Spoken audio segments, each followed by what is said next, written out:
তো গাইস, এর আগের ভিডিওতে দেখেছিলেন যে আমরা মায়াপুর নগরদ্বীপে গোশালার মধ্যে আছি এবং গোশালার মধ্যে কি ধরনের এবং কত গরু আছে চলুন এই ভিডিওতে আপনাদেরকে দেখিয়ে দিই। এই যে আপনারা চারদিকে দেখতে পাচ্ছেন ফাঁকা জায়গাগুলো, সেগুলোতে আগে গরু ছিল কিন্তু এখন কোনো বিশেষ কারণে নেই। আর এই যে সামনে আপনারা দেখতে পাচ্ছেন গরুগুলো, এগুলো কিন্তু আমাদের দেশীয় গরুদের মতো লাগছে না দেখতে। তো আমার হাতে যে জিনিসটা দেখতে পাচ্ছেন সেইটা হলো গোমাতার খাদ্য এবং এখানে 100 টাকা দিলে এরকম 5টি বল পাওয়া যাবে। তো ফার্স্টে আমি খাওয়ানোর গোমাতাকে ট্রাই করেছি। তো প্রথমবার আমি যখন গোমাতাকে খাওয়াতে গেলাম আমি প্রচণ্ড ভয় পাচ্ছিলাম, যেমন আপনারা ভিডিওতে দেখতে পাচ্ছেন, এবং আমি প্রথম ট্রাইতে গোমাতাকে খাওয়াতে পারলাম না। কিন্তু তারপরে মাকে খাওয়াতে দেখে আমার মনে সাহসের জোগান হলো এবং তারপরে আমিও চলে গেলাম খাওয়াতে।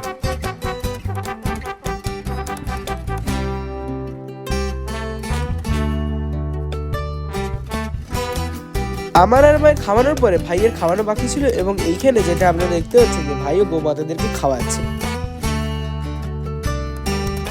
তো গৌমাতাকে খাওয়ানোর পরে আমরাও চলে যাই আমাদের খাদ্য গ্রহণের জন্য এবং তার জন্য আগে থেকে আমাদের যে টিকিট কাটা হয়েছিল তার জন্য এখানে আমরা লাইন নিয়ে নিই, যেমনটা আপনারা দেখতে পাচ্ছেন। এবং এইটা হলো ঠাকুরের ভোগ, যেটা পাওয়া যায় গীতা ভবনে। আর এইখানে আনলিমিটেড সবকিছু পাওয়া যায়। আর এইখানে খাবারের মধ্যে থাকছে ভাত, রুটি, ডাল, একটা দুটো তরকারি এবং চপ আর পায়েসটা আনলিমিটেড নয়, বাকি সব আনলিমিটেড। তো যাই হোক, তারপরে আমরা বিকেলবেলা হালকা করে চলে যাই শপিং করতে। তো তারপরের দিন সকালবেলা আমরা ডাইরেক্টলি চলে যাই মায়াপুর মন্দিরে এবং মায়াপুর মন্দিরে এসে সব থেকে বেশি যেটা আমি দেখে অবাক হই সেটা হলো এই মন্দিরটা, এবং এই মন্দিরের ভিতরে যে কতগুলো রুম আছে সেটা আমাকে ভাবনা দেয়।